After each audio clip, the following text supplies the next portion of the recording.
I don't know if there's like an all-time Star Trek cringe list, like the top 10 cringiest moments of Star Trek or something, but the Worf and Ezri where you must have been injured when they captured us. And Ezri goes, that's from our sex last night, is to me a top 10 cringiest moment of Star Trek that happens in Penumbra this episode, Clay. What did you think about that? Did it strike your fancy, or was it the kind of writing that you enjoy from your Star Trek?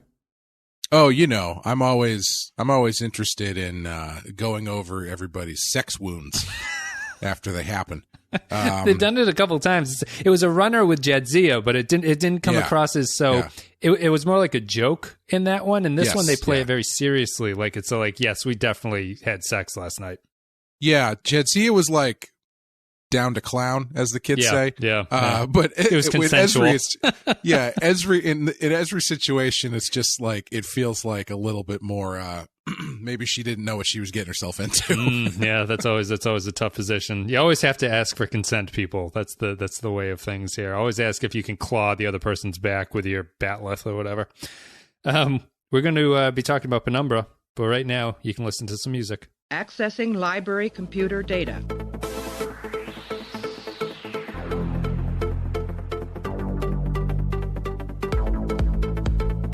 Out there are no saints. Just people.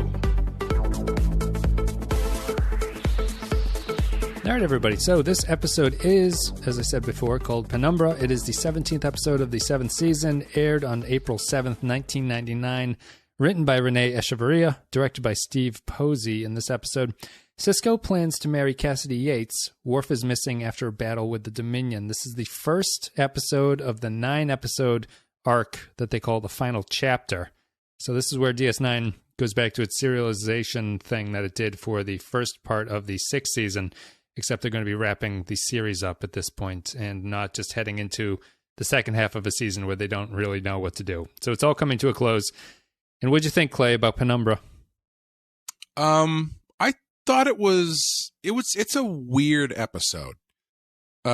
Feels totally different, doesn't it? It's so, to me, the striking thing to me is just how structurally different their writing is when they do this kind of serialized thing. It's like they step out of their episode, like this has to be told here, and obviously this sounds kind of obvious, but then they move into this kind of world where the pace is slower, but it's also spaced out in a modern way. And I'll let you finish your thought, but I have a lot to talk about the structure, because I think that the way DS9 writes these episodes is like a prototypical way to modern TV writing, but it still has holdovers from old episodic writing that holds it back a little bit. Yeah, it's weird to me because it's sort of like it really kind of flip-flopped the stuff that I was interested in that I was not particularly interested in the Sisko and Kasidy Yates plotline. I felt like that was sort of just do whatever. You mean for this episode or in general? For this episode. Yeah, it was just sort of like, I don't know. I don't want to call it a waste of time, but it didn't seem like it was going anywhere other than just being the B plot about them getting married. Like I was thinking about it as you do traditionally how these things are structured. But I was really interested in the Worf and Ezri stuff. I thought that stuff was really good.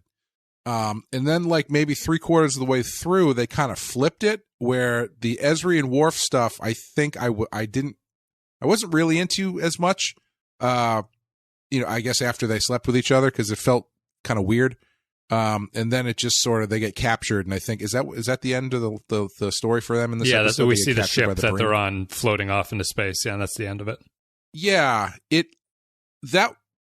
I don't know what I was expecting, but I guess I was stuck more in an episodic mindset where I was expecting there to be a little bit more closure to that story. Yep. Whereas the Sisko stuff at the end, I got brought back into it. And I don't know, and maybe this might be kind of cheating on their part at this point, but to have that sort of run-of-the-mill relationship story and then end it with a vision from the prophets where his mom is like, you really shouldn't bring her into this because you got some bad shit coming your way. I feel like that's a little bit cheating on this show. They seem to do that whenever they need to set up like something big is going to happen. What do you think is cheating? That they just alert Sisko to the fact that something is coming? No, it's like I feel like it's a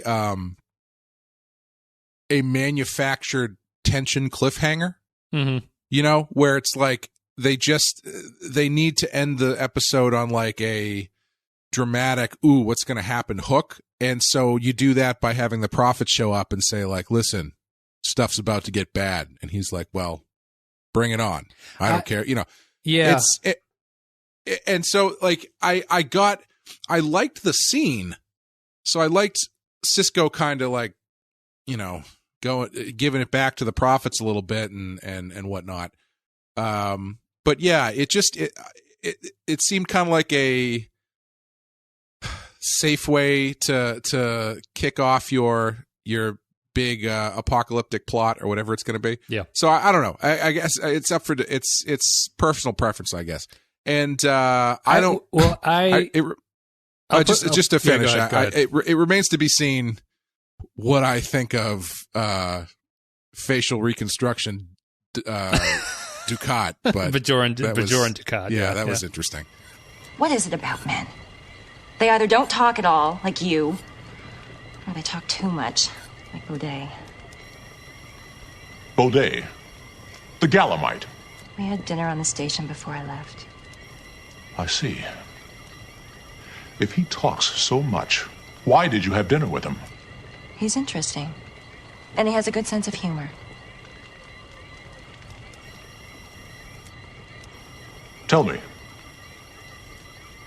Did Jadzia... she and Baudet... I don't have to answer that question. I guess I'd push back a little bit. I don't know if I'm pushing back, but I would say that I like the Sisko stuff here because I think it works within the context of what they've set up Sisko to be, which is that like now this episode feels very much like they know the end of the show is coming. They obviously do. Mm-hmm. This is all setting up that this is all going to like resolve itself somehow. And I like the fact that it starts off with Sisko buys some land on Bajor. He's talking about his plans for what's going to happen after the series. He's talking about this place he's going to build. He wants to marry Kasidy. She says yes. They have this moment of getting together. And then they have a smaller version of Troubled Waters Ahead, where they have the Bajoran girl come up and say that, no, emissary, you can't have a small wedding like you would actually like. You have to have a big Bajoran statewide thing because you're too important to not have a big ceremony like this. Mm-hmm. Mm-hmm. So that's the first step of that, like things are not lining up for him. And then they just kind of hammer that point home in the end where the prophet literally says you can't be with her. Like it's just not going to work out for you. Yeah. So yeah. I think that the storyline works in that it's a kind of a semi-tragedy because you've built Sisko to the point where he is the man that he is, like the Starfleet officer, is getting all the things that he wants. But then this other part that's been with him since the very start, at least the emissary role, the prophets, him being half prophet, they only kind of just brought up at the end. But he is being drawn into this part where he has a role that's bigger than his own worldly good. Like the thing that he wants to do is not what's going to win out in the end. So I find his storyline pretty effective, actually, in terms, especially in comparison to the others. Yeah, I don't think it's bad. I just think it was such a departure from how they usually do things that as I was watching it, I thought it was. You know, it just felt like another kind of B plot, another relationship B plot. Mm-hmm. But I mean, when you look back on it, and you see what they actually did. Yeah, I think it works pretty well. It's just it's a different kind of storytelling than what they usually do. Yeah, and I think that so I don't forget it. What's interesting about this switch to this serialized storyline is like I think of modern storytelling when I think of like this kind of serialized story with a lot of characters in it. I think that like David Simon and his writing group probably do it the best of anybody. Mm-hmm. And when you watch a David Simon show, like The Deuce just wrapped up, there are no scenes in a David Simon show that don't do something to you. There's like, they have too many characters and too many storylines going where they can't waste a lot of time with what they're doing. So the scenes are always like these really like quick or impactful or meaningful, or it's like a discussion that is important or something. And DS9 is trying to do that serialized thing, but at the same time, they have this lethargic, episodic pace to their storytelling. So the scene that sticks out to me is there's a scene where Jake and Sisko are walking on the promenade talking about being the best man. It's a totally unnecessary scene. There's like no reason for that to happen. And it kind of slows down the storytelling and distracts you from the stuff that's going on. And I wish they did a little bit, and I know it's prototypical because they're doing this before the David Simon shows and the HBO shows came out. So they're kind of testing the waters with it. But it feels like it drags some of the scenes down when they have scenes like that don't really matter, especially when you're trying to maneuver the pieces into so many positions. They can only deal with 3 storylines. And then they have a bunch of filler scenes that I feel they could easily cut and add other things, like what everyone else is doing on the station besides Sisko, Worf, and Ezri, and Damar and Weyoun. Yeah, absolutely. Yeah. I think outside of that, I like the Sisko storyline. I like Worf and Ezri up until the moment that they sleep together. Yes. I think that would have been better if they had not done that, because I think that the tension there is more interesting if she does not just assume the Dax role all over again. But what would you think of that one? Yeah, the same. I like that stuff a lot. I like that she was actually sort of. I think this is probably the best use of her so far. Yeah, she's my favorite. Just in terms of, I thought they did a really good job of her not understanding what her memories are, because she's mentioned before that she's like an untrained Trill, so she's not sure what these memories mean, and she, as a character, seems to be getting confused herself about what's a memory and what's not a memory. Yeah, I like that stuff a lot, and I like that she felt this weird, what's the word? Her desire to help Worf, sense of duty, to help Worf, based on Jadzia and all that kind of stuff. I thought that stuff was really nice. I thought their interactions on the ship, on the runabout, were good, as far as like Worf continuing to push her away. But their arguing actually felt a lot like they used to write Worf and Jadzia. Yeah. Which was probably on purpose. Yeah, I have to believe it's intentional that they're written that way. Yeah. But yeah, I thought they were driving to a more interesting end with that, other than them just sleeping with each other. Because I feel like that's sort of the easy way out of it. But I don't know. I guess it's difficult to just kind of do the same thing they did at the beginning of the season, where they both have to kind of reconcile the fact that that Jadzia is dead and Ezri's a different person. I don't know. I don't know if having them sleep together is the right choice, but I don't know where else you go with that. I don't, Yeah. I mean, I think you could probably play off the fact that Worf was lying when he said it was okay for her to stay. And sure, he realizes that at this point that it's not that. I just don't like them getting together because she is not. Everything I've been led to believe about the Trill is that she is not Jadzia. She is this own thing, and it only feeds into the thing of like she is being the bad person in this situation, like her. And I don't think that the show really comments on that enough. Is that if she's supposed to be this untrained Trill and she's causing all this heartache, she's doing a bad job at being a Trill. And it doesn't seem fair to Worf to be in that position, but they don't really touch on that. They play it off as more of like it's both of them having a problem because they both secretly desire each other or something like that. And I don't find it satisfying, really. There should be, I would prefer that relationship to be more tension filled and awkward and angry than accepting, I think. Or, I mean, the other way I would go with it is just sort of flip it from what they did at the beginning of the season and have it be Ezri that's having hard time reconciling what's going on. And Worf has found someone new or something like that. No, not that Worf has found someone new, but like have Ezri, Ezri's flying out in a runabout into this pretty awesome looking like upside down solar flare storm to try and save Worf's life because she's acting on emotions that are baked into her because of the previous host, the dead host that she's still connected to. I feel like there's grounds for her to have a bit of a breakdown and be like, listen, I don't know what to make of this stuff. I'm doing X, Y, and Z. I'm trying to figure this out. I'm trying to do right by Jadzia, blah, blah, blah. And then have Worf be the one who's like, no, it's difficult. You know, I do the same thing every day, every time that I see you. Yeah. But, you know, we have to realize that we are different people now and blah, blah, blah. So, you know, kind of flip it a little bit. Or you can keep that tension going into whatever the next part of the story is, because clearly it's not over with them. Right. So I don't know. Ending that story might not, I don't know. It's you get into this weird thing with your serialization stuff where it's, you know, how much, when you've got a episodic section of a serialized thing, do you carry over what happens in an episode, or do you try to wrap up that story? I don't know. It's a difficult call, I guess. Yeah. I kind of like the way that I like what they did with Worf, because Worf is always the very passive aggressive character. He never says what he's thinking. He just kind of gets annoyed when other people go against the way that he wants things to be. I did really like when she asked about Alexander being the gun guy or something, and he's like, they were understaffed on that ship.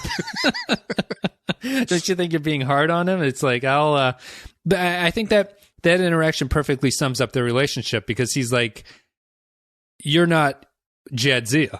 You have no right to tell me what I think about that kid or anything like that. And I think their runabout scene is their best scene, because it's the perfect capture of what I think they should have been doing the entire season with them. What I think is really problematic about the 7th season is that it seems that the first half of this season was really just to kill time.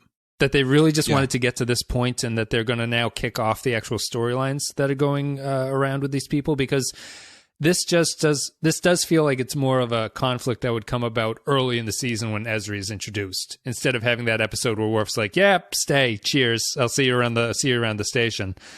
They just had to punt it down the line until this point, and I like their argument. I like the fact that the episode is largely built around relationships.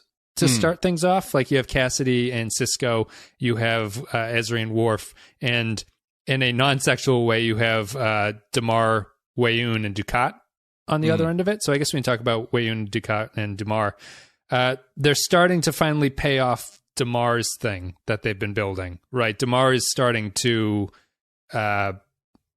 chafe under the Dominion more than he has before, and Dukat walks back into his life. And Dukat represents the old way, the way that things used to be, and the old Cardassia, in a sense, even though we now have proof that Dukat actually is buying into the Power Wraith thing. He is a true believer, so Kira was wrong at the end of Covenant, I guess. Sure. And so I like that, too. I like that all of the storylines are about that tension. And you can either talk about Damar, Dukat, or whatever, but I like that they started it off with a character-based thing where it wasn't this big bombastic, like the Dominion have attacked. It's more about character interactions that are causing the characters to move in different directions. Like their relationships are causing them to move the pieces around on the board to start this whole process of wrapping up. Yeah, I like the Damar stuff a lot, actually. The way that they were showing him getting bristling a bit more. Or I guess, I don't know if bristling is the word, but developing a drinking problem, having to deal with all these fucking assholes, I guess is the way I'd put it. Yeah, he's bristling because he brings up the how many Cardassians are going to die in this whole thing because you tell us to die, basically. Like, what are we getting out of this? Yeah, he's like, among the three of them, he's the only one who seems to be kind of starting to realize the scope of what's going on here, because you got Weyoun, who's just, you know, keeping the heat off because grandma's cold or too hot or something, and threatening death were he to touch the thermostat. And then Dukat strolls in and he's like, "What if we change what my face looks like?" Yeah. And he's kind of the only one who's just sort of dealing with what's going on. The most realistic person who's dealing, because Dukat seems to be under the spell of the Power Wraiths, and Weyoun is always going to be the good administrator for the Founders. Yeah. The thing I was wondering, the scene with the Founder was kind of interesting, where she's giving him skin samples to find a cure. I did really like when she was like, "How's the cure coming along?" And he's like, "Well, they're making progress, but they're at a standstill." And she's like, "Okay, kill them all, activate their clones, and have them continue the research."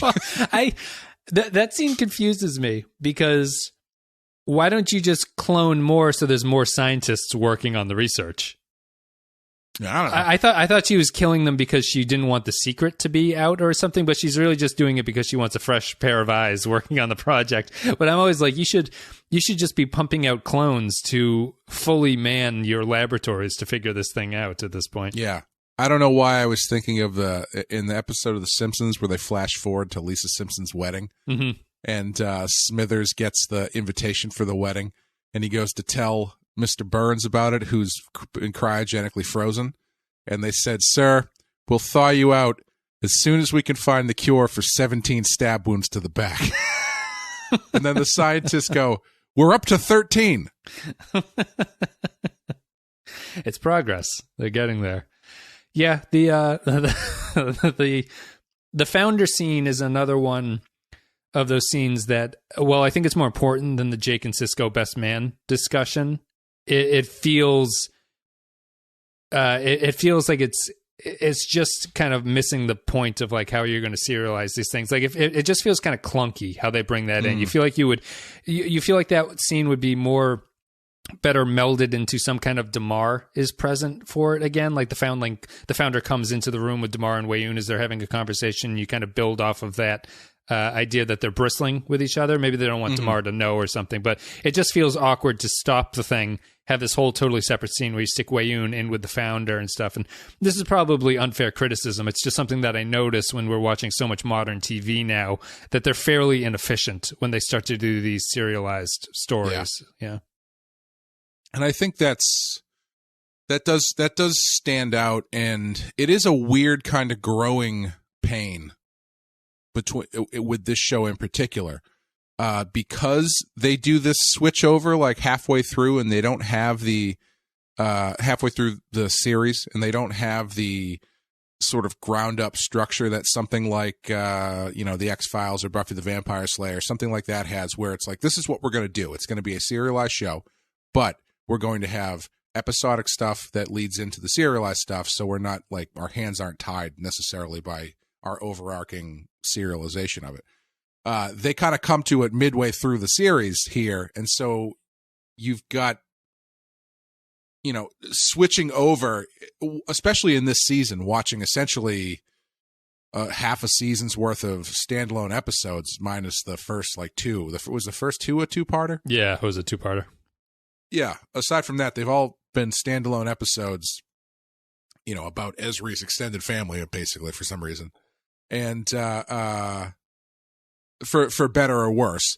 And so making a hard switch into this 9-part climax here is a bit of a system shock when you're watching it. At least that's how I felt. I felt like it felt like you could see the episodic stuff fighting with the serialization stuff. Yeah, and it's abrupt. It just sort of comes out. It's a drastic change, because it even comes down to like the storylines are so different. You're separating the characters from each other to continue. Like no episodic DS9 thing separates the characters unless it's a plot to how do you reconcile bringing them back together in the end. Right. And this is clearly separating Ezri and Worf with no one having the intention of looking for them for a little bit. So it's really drastically different feeling that they're not actively looking for them. You're going to separate the characters. And in some ways it's probably not anti-fan, but it's like anti kind of how when you approach a show like this, you'd want as a fan watching it and you realize that there's only 10 episodes left. You have, or at least I do. I have this weird frustration where I'm like, I want all the characters to be together. I know that's bad drama, but with so little time, you think that you want all the characters to be together and to experience the ending together, and that would sort of feel good as a viewer, I guess. it's anti-dramatic and it's not the way that they want to go with the story, but it is something that always pops up to me that it's like, oh, Worf and Ezri are now on their own for a little bit. Yeah. I mean, it's only. I mean, it's 9 episodes. It's not. It's not like it's ending next. It is. It's. I guess we're talking on the relative scale of DS9 There's stuff. still time. Let's put it this way: Luke Skywalker flew to Dagobah and learned how to be a Jedi in like an hour and a half. Yeah. So I think there's time to separate them and then bring them back together for the end of the story. What'd you think of Dukat returning? Feels a little bit abrupt that he just walks into Damar's room and the Dominion are unaware that he's on the planet or something like that. But it's yeah, I don't understand why he's just not in jail or dead at this point. Yeah. We talked about that on Covenant, sort of a little bit. Yeah, to have him freely walking around and especially freely just walking into Damar and Weyoun's place. I don't know. Sure, whatever. It's I guess he still has some cachet with some of the people there or something, but it is. I almost think I would prefer him doing whatever he's going to do outside of the Founders and knowledge of the Cardassians and the Founders. Yeah, we talked about that. He should have been the wild card. We talked about that a couple episodes ago. Yeah. Yeah, I think that would have been more satisfying and more true to where he is. He kind of is a wild card, but he relies on Damar too much, I think. And maybe it makes sense because you kind of have to trigger Damar to be if Damar is going to go down this path of like bristling more, he kind of needs someone to kickstart him to do something about that. Like he needs to become involved with Dukat to bring it up. But I think the big problem to me is what you're saying is that like this is like Cardassia Prime is apparently like the HQ of the Dominion, but Dukat can just kind of walk around freely and not have any problem with it. I think people always complain about his direction. I'm really starting to feel the fact that we talked about on Covenant that he just feels like he has to exist, and the writers are having a hard time authentically bringing him to the ending that he wants to get to. Yeah. And so he's in Covenant. It's unclear whether or not he buys into the Power thing, and Kira ends that episode by saying, I knew he was a liar. I know that dirty Dukat's a liar, but he apparently is a believer here because he tells Damar that he's found the light. There's no reason to lie to Damar about something like that. So it is strange. Like Dukat feels like he should be important to this whole thing, but he can't find the right path to get to his ending or something like that. Yeah. Yeah, it feels like he should have like just walked in and killed Damar and Weyoun or something. Or like, like in order for him to be part of this again, it feels like he needs to grab power back or something where, he walks into the room and just walks into the Founder's bedroom and like smashes her into a billion pieces or something. Well, I mean, he's obviously up to something. Right, because he's disguising himself to do that. I always think that Marco Lamo must be so thankful to not have to do full Cardassian makeup on these days. Yeah, I assume he's going to become a Vedic and fall in love with Kira and then break her heart because he sucks. Yeah, you'd be. Am I right? Is that actually what happens? No, that's not what happens. Okay. No. What do you think? Actually, what do you think his plan is? Actually, I won't say anything. But do you have any idea? Oh, I have no idea. No idea. Okay. Crash the wedding and give a really bad speech. I knew Sisko back before Kasidy. I have all the dirt on him. And the lessening of importance. We were trapped on a planet forever. He told me things he wouldn't even tell a priest. And the lessening of importance, his ultimate plot is to marry Kasidy and Sisko together and then reveal that he hadn't filled out the paperwork and therefore they're not married to each other. And then he flies off to get like a power. Good luck coming to visit him when he's in the hospital, Kasidy, because they won't let you in. Looks like you committed tax fraud by declaring married when you were not married. That's the end of the war right there, gentlemen. Yeah. Looks like you'll have to separately re-up your insurance because you can't be on Sisko's plan, can you, Kasidy? Weyoun and the Founders cackling in the background about how brilliant this plot to bring the Federation down is. Small steps. Anything you want to talk about the episode, or should we just go to final thoughts? No, I think I'm good. All right, let's take a break. Except for the fact that you can tell they're in the future because Kasidy moves for an open concept kitchen. Yeah, that's right. I always think of the tweet that says House Hunters 2050, and it's just a person walks in and says, the first thing we got to do is get rid of this granite countertop and these aluminum or stainless steel appliances, because everything comes full circle. We have to, first thing we got to do is put up a big wall between the kitchen and the living room. Yeah, I got to close down this open space. The heating bill is just astronomical. We're going to take a break. We're going to play a clip from Penumbra, and then we'll come back, read some patron thoughts, and give our final thoughts. The Sisko. Sarah. You must accept your destiny. Your path is a difficult one. She cannot share it with you. Are you talking about Kasidy? She cannot walk the same path. You don't understand. I love her. We're going to be married. That is not your destiny. My destiny is my own. I'm a man. I have the right to live my life without your interference. All right, everybody. So, if you want to support the show, if you enjoyed the content today, the best way to do that is to go to patreon.com/the Pensky File. A couple dollars a month, and you become our everlasting friends, and you also keep the lights on, you make the show better, and everything like that, and we much appreciate it. Thank you very much. Patreon.com/the Pensky File. The Captain Tier supporters also get a shout out, as always. Special thanks go to Andrew Cherlog, Ben Douglas, Captain Quark, Cardinal Doomsday, Christian Michaels, Christian Pouch, Darth Mosk, David Beardmore, David K, Dwayne Hackett, Eric Johnson, HH28, IC Unicorns, ERP, Joint Mango Court, Jordan Cooper, Kevin Reyes, Kyle Barrett, Mad Courier 6, Matt Cutler, Matt Ross, Mike Burnett, Nathan Elliott, Neil Brennan, Nick Sergi, Robert Cummins, Russell Elledge, Samuel Custer, Grim Santos, Sean Spinobi, Tarek Latif, Tom Hiles, Vault 13 Hero, and Will Yates. Thank you very much for supporting the show. It's really appreciated. And one thing I wanted to say before we get to final thoughts, Clay, is I do like the proposal scene between Sisko and Kasidy. I think it's good. Yeah, I agree. I think those things sometimes don't work or they seem kind of hokey, but I like that their proposal felt very real to Sisko, to me. Doesn't feel... I feel like he planned it, but he didn't go overboard with it. He made like the thing of the little Bajoran house model becoming the ring, I think, is a nice touch. That's something that he's trying to connect those two worlds. Like he hadn't planned out anything and bought a special ring. And I think that the conversation between those two is nice, I think, and it does both characters correct. Yeah, I just wish it had come full circle, and the scene with the prophets at the end was like, you can never be with her, Sisko.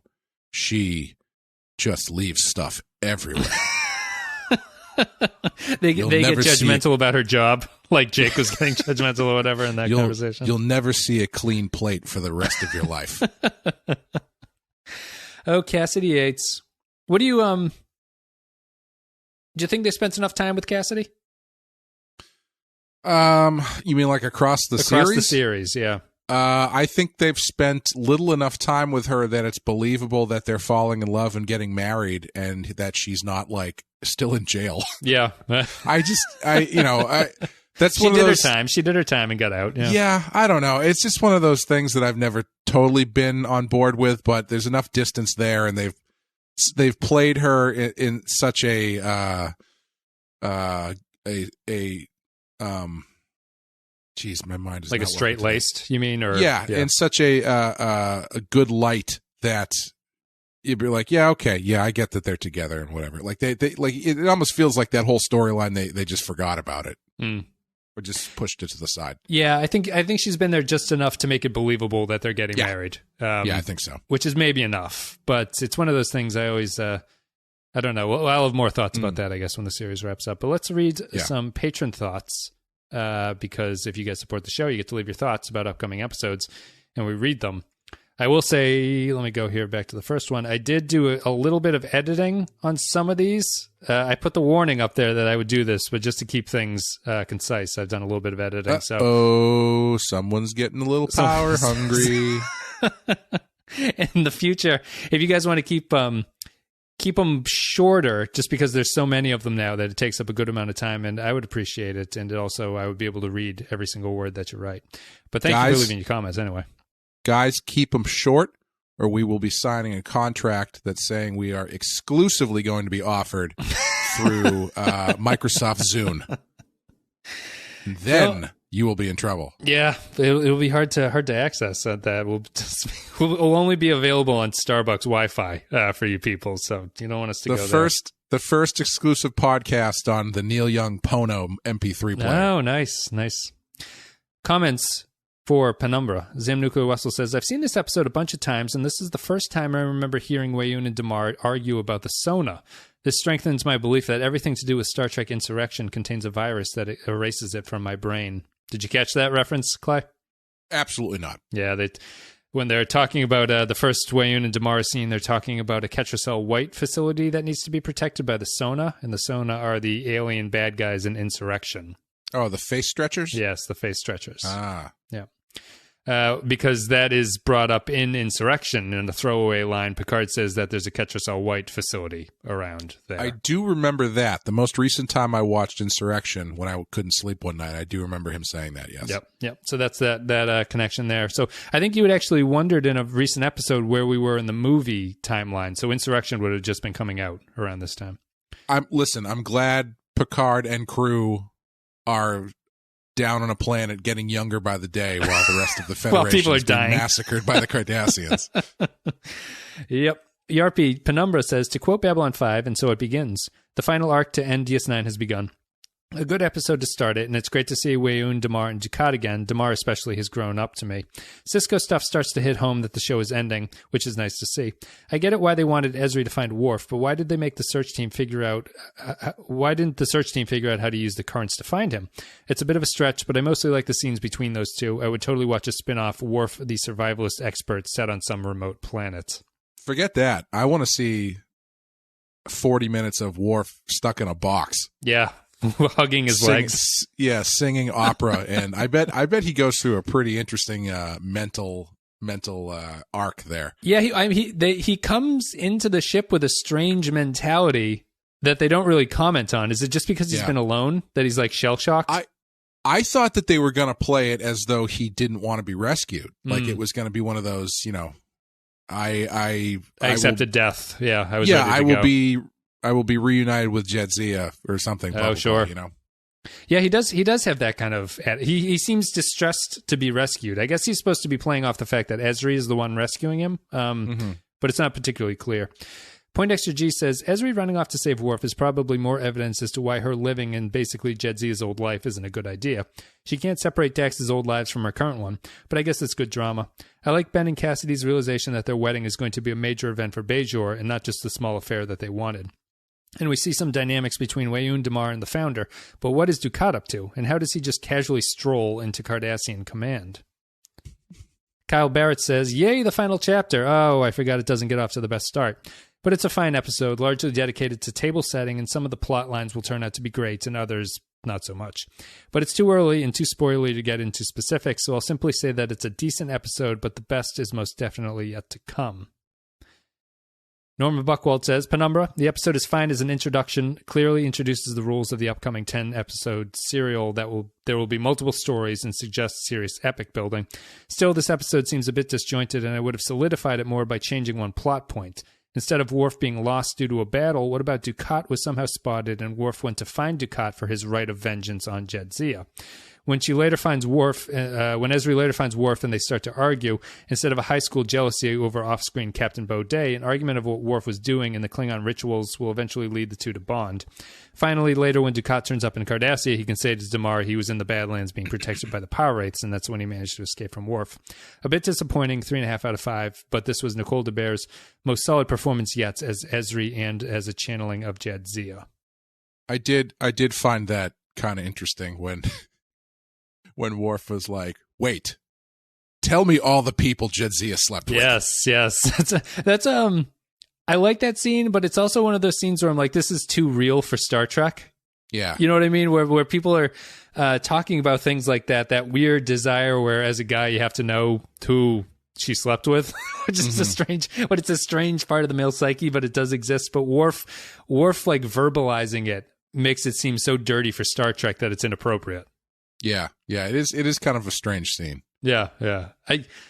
I like it, and it's like a good place to go with the storyline. It's just too real or something like that.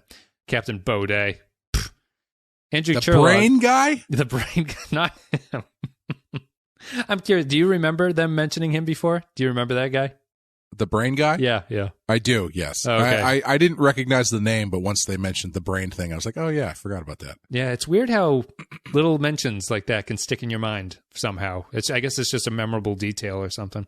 It was a good line from O'Brien when what did she see in him? was like, what does she see in him? And he's like, well, his brain, for one thing.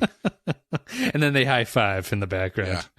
Andrew Cherlog says, most disappointing Ezri episode. While the Ezri Worf story does lead to something next episode, the main thrust is on Sisko and Dukat. The pairing of Sisko getting married while Dukat disguises as a Bajoran is striking. Sisko remains grounded to his humanity while Dukat is losing whatever humanity he had. I was kind of hoping that he was going to come out dressed like Davy Crockett, because then I was going to be like, finally! This is a good plan, and it's going to work. Nick Sergi says, I'm glad that Ezri and Worf's relationship is actually treated as important, and it kind of gets the final string of episodes going. It took a lot of guts, but I'm glad that they did that. Matthew Ross, is this the final one? It is the final one. Matt Ross says, Penumbra, I have read that these last episodes are essentially one long 9-hour episode, and that it opens with a whole lot of stuff that makes it all over the place. We know where Worf was in the last several episodes, on patrol or doing voiceovers for the Cartoon Network. His slavish desire to seek death, I would argue, needs counseling. Oh, wait, here she is, and that's some counseling session. As to Sisko and Kasidy, of course it's tragic and crazy. First the crazy with the settling down, the house, and of course the huge wedding with statewide implications. But then the prophets have to ruin everything. Why? Or why? Because the Sisko. To me, the best start on this, which ties into the war that's been in the background, is the disease to the founders. Damar is a flailing yet functional alcoholic, and Wayun's disgust shows Damar's realization that the party is ending. A rough start, but a table setting of an ending. I did identify a bit too much with the scene where the Bajoran girl comes over and they realize the implications of them getting married, because my girlfriend and I talk about that all the time, where like when we eventually get married, the wedding, it's either going to be 5 people or like 125 to 200 people, because we both have families that our parents are one of like 7 on both sides of the family, and every one of their siblings has at least 2 kids, right? If not 3 to 4. So yeah, it's like, yeah, these numbers go up real fast. They do. Yeah, the numbers certainly. I think we had 120 at our wedding. Yeah, I think, which is a decent size. We have one coming up for my brother-in-law, which is at like 250 or something. Yeah, at this that's point. like that. Those numbers are just like, whoa. Yeah. Like I think I did the math out, and it was like 100 people just on my side of the family or something like that. Yeah. No, it's my family's very small to compare against that, so it was a lot easier than that. But her Amy's family's bigger. Yeah. And has more, I guess it depends on whose family is like more invested in weddings. Like you can't have a large family, but no one feels particularly inclined to go to weddings, sort of. I mean, not even in a bad way, but depends on the family. One of those things. Yeah. That's all for Patreon comments. Thank you, patrons, for leaving your comments. Thank you for listening to us on Wedding Talk 101. Next week, we'll be talking about table settings. There was a lot of table setting in this episode, I suppose, so maybe it's thematically appropriate that we're going to be talking about weddings, too. But Kasidy and Sisko are on the up and up, and then the down and down. Worf and Ezri are down on a planet, and then Dukat is off to do something as a Bajoran. So we'll pick up the next one right after this in a couple days. But we're on to the final chapter. Never felt like it was going to end, but here it is. Clay, what are you going to give this one on a scale of 1 to 5?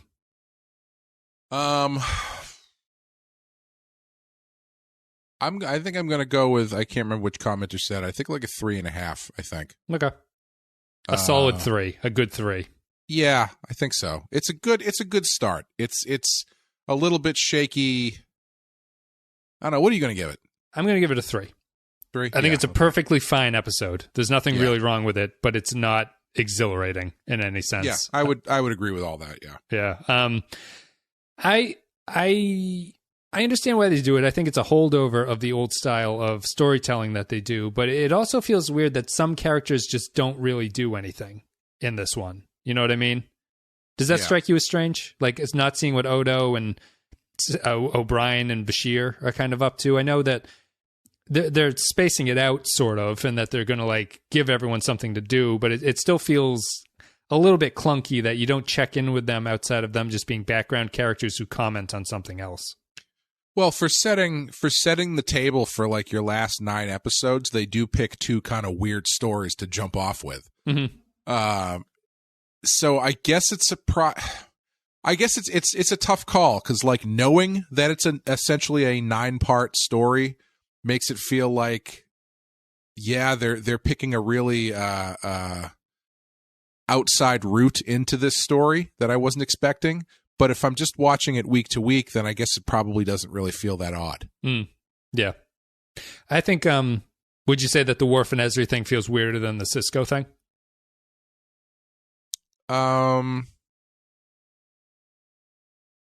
Just in general? They do. The Worf and Ezri storyline feels the strangest, like most unexpected of the storylines, where Sisko makes sense to me, but separating Ezri and Worf so that they can deal with their relationship issues feels like a very odd choice to me. Again, if it's in a vacuum of just the episode, it doesn't feel weird to me, because it just feels like that's what they're going to do in this episode. Right. It's their turn this week to do something with those two. Yeah. I'd rather watch that than watch Odo and Kira just make, Google eyes at each other for 40 minutes. But in the context of a 9-part thing that's going to end the series, it does feel weird. Yes. Yeah. We'll see. We'll have more to talk about as the episodes start to pile up and stuff like that. But it's definitely different talking about an episode like this than the episode of the week. But that's it. 3s for both of us. Clay gives it a 3.5, which is a strong 3. But yeah, it's a fine start. Nothing wrong with it, but it doesn't really blow my socks off or anything like that. It's a perfectly capable episode. That's it. Thank you very much, guys. Patreon.com/The Pensky File if you want to support the show. Otherwise, all the social media is down below. Twitter, Facebook, Instagram, Discord. Join the Discord if you want to join the conversation. Instagram if you want to look at the pictures. I think that's pretty much it. We got all the other shows coming. Real Ripe will be back with Arnold Schwarzenegger will be the next topic. Clay's got his horror movie coming out that he can say something about. Badass will have its Q&A eventually. But if you want to talk about any of those, Clay, before we go, feel free. Otherwise, we're done. Yeah, I think that's it. Amanda and I are going to record the first episode this weekend. We might do like a little intro episode to put out before everything else starts, but I don't really know how much those are really worth. So we'll see. Worth kickstarting the RSS feed with, so I think that's a good reason to do it, if anything. Yeah. I'm actually probably due to redo my introduction for the Star Wars show, just to redo it and like replace the episode with it. Maybe. So you mean like you're going to put out a special edition version of it where you've gone back and tweaked some stuff you're not happy with? I'm going to speak first. And I'm going to be I'm going to yell McClunky over you right before you speak. I think it's something worth doing. I think that's the purpose of those introduction things is just like, if I'm ever finding a new podcast, I click, if they have a short introduction, I will listen to it to see what they sound like. Especially if it's something that isn't out yet and it's kind of new. Right, exactly. And if it's like 3 to 5 minutes, it's like, what is this about? What does it sound like? What are they going to talk about, and how well does it work like as an introduction? Right. But that's about it. I think we're done outside of that. I thought I had one other. The Rogue One will come out tomorrow. This is coming out Monday, and then our Rogue One coverage will come out tomorrow, and then we'll be continuing after a 2-year hiatus. Yes, we are back to talking about Star Wars. Listen to the audio quality on the very last Star Wars one, and then listen to this one. It's like night and day. I'm just going to be always self-conscious about the audio quality of those older episodes. Guys, thank you very much for listening. We'll be back with the next DS9 episode, which is Till Death Do Us Part. Thank you very much for listening. Thank you for supporting the show, and see you later.